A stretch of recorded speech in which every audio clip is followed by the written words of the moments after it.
We are back in it, but not all the way back. We're close enough though that we can see an opportunity here, but we got to work to continue to make each of our steps from this point on extremely attractive. Stuff like I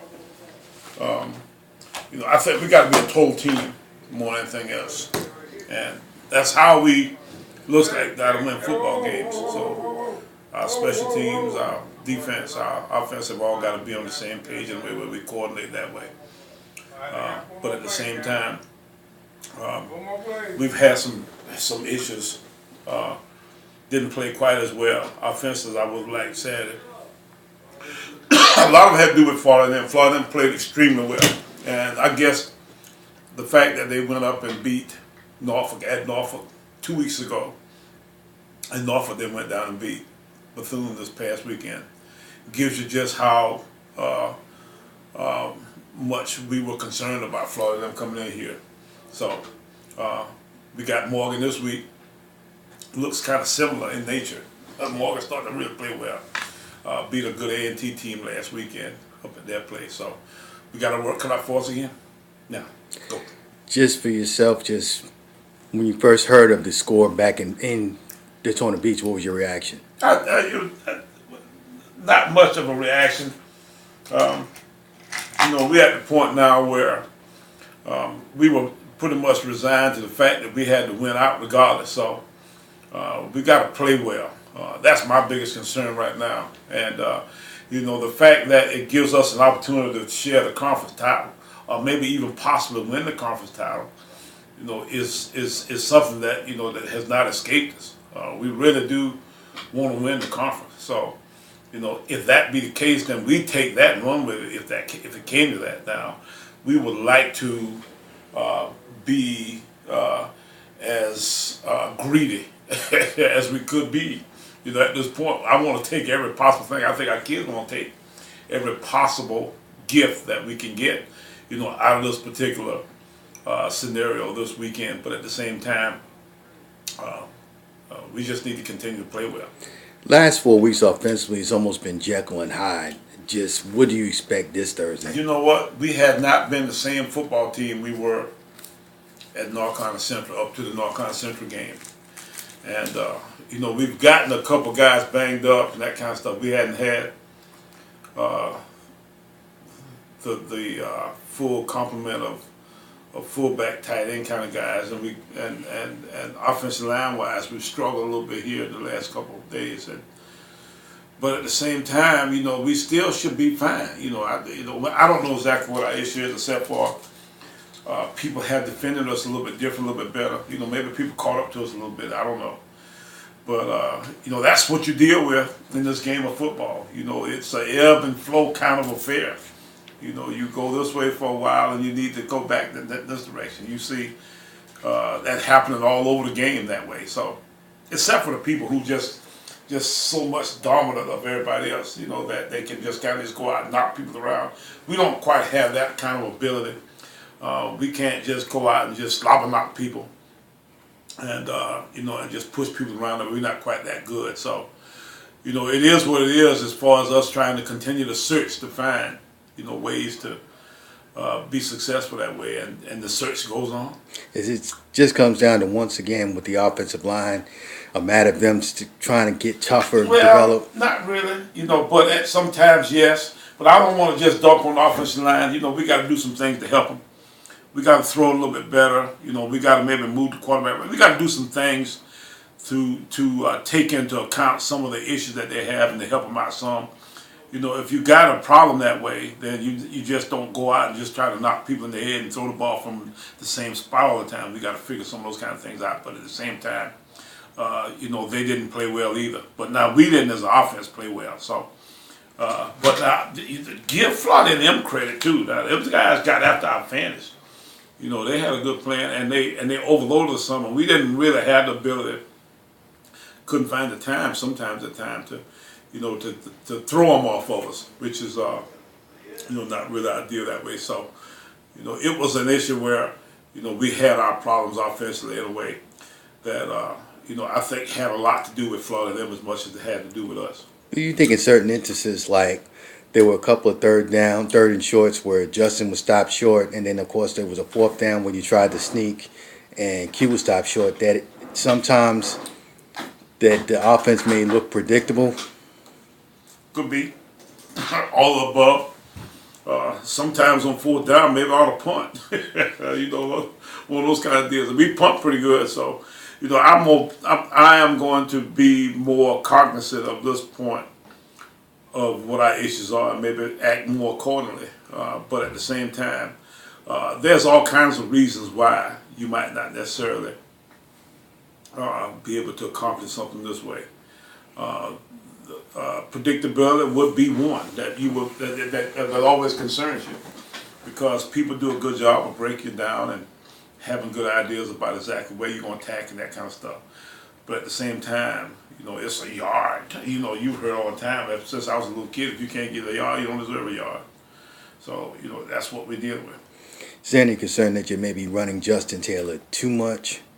Well, there's always a concern that you run anybody too much, but now, we played 2 running backs Saturday, maybe even 3 at times.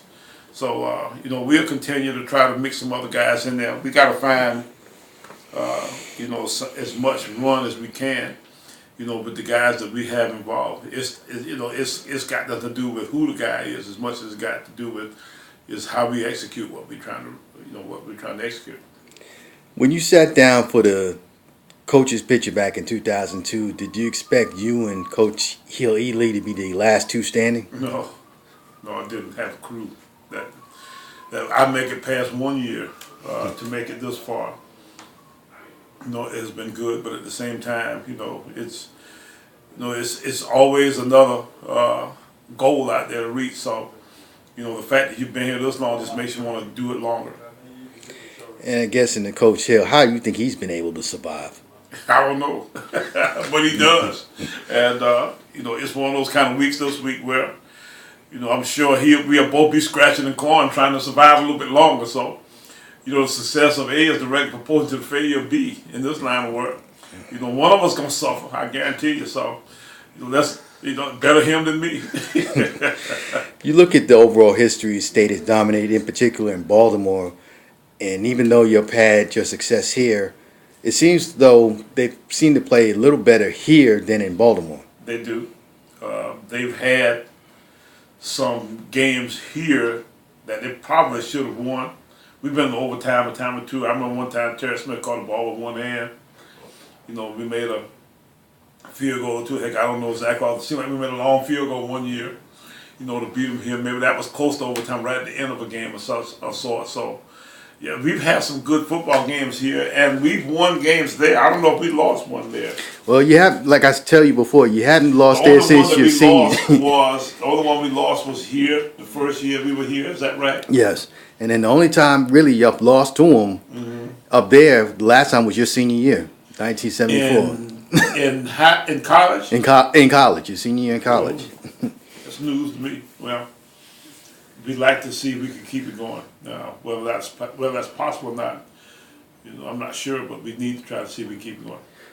People look at their overall record and say that, but then they look at their conference record. What do you see as the real Morgan State team?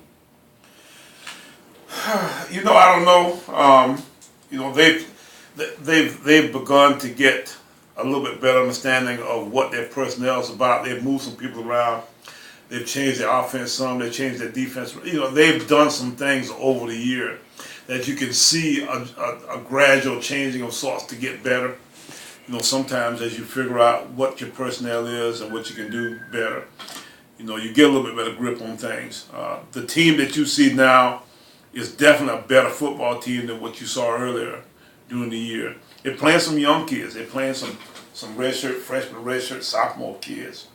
I did not see a couple of years ago. Now, we didn't play them the last 2 years, so you don't get quite as good understanding of what their situation is now because we didn't play them in 2012 or 11 or 12. I'm thinking that that team is the team that you can expect to continue to prove for the rest of this year and on into next year to get them a good start for 2014. Going back to last Saturday's game, I don't know how much you can really talk about it, but it was just seemed like, particularly in the second half, there was an issue when it came to how many timeouts Florida A&M Is had, that the right? breaks, and then you had 100 Yeah. yards of But now I penalty. don't know exactly how that. But now let me explain one thing to you, okay? And I knew a little bit more about what was going on than the regular fan in the stands because our referee's mic was not working, so that was kind of an issue within the whole deal too. But they gave them one timeout back because of our bands playing, doing something that they thought they should be given a timeout back. They gave them another time. Well, and at that time, then it was always one off than what people thought it was. So when they got down to 0 on the scoreboard, they still had that timeout remaining. Well, when they tried to call timeout the next time, it was a situation where they were given a delayed game penalty, and rather than give them the delayed game penalty and charge them for the timeout, the referee came to me and said, "Well, coach, we're not going to charge. They still got time. We're not going to charge them the timeout here because we're gonna penalize them." And he was trying to call timeout as the.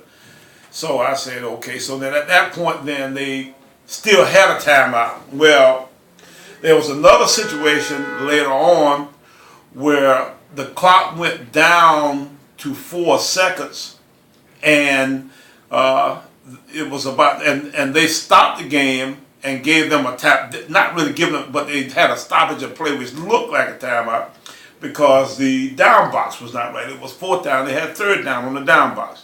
So that ended up looking like a timeout, and their guys got a chance to kind of ease off toward the sideline, but it really was not a timeout. And then they come back later and actually call that last timeout, which at that point made it look. So it looked like they had maybe 5 or 6 timeouts, when really they only had 3, because 3 of them were given back to them in ways because of procedural errors or the ban or something of that nature that happened. And I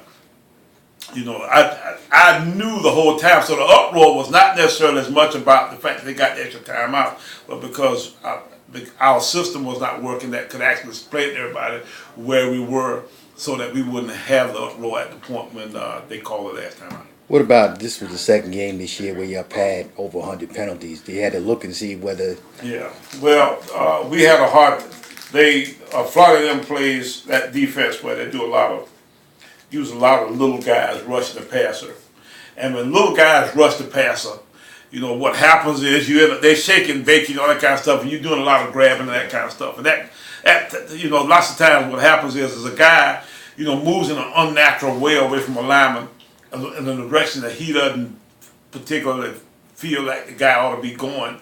Then his natural tendency is to kind of get close sometimes. So we had several instances where we had guys who held that way. So I'm gonna tell you that most, and this is not a good thing, but at the same time, most of the holding calls that they called on us were good calls, but were legitimate calls.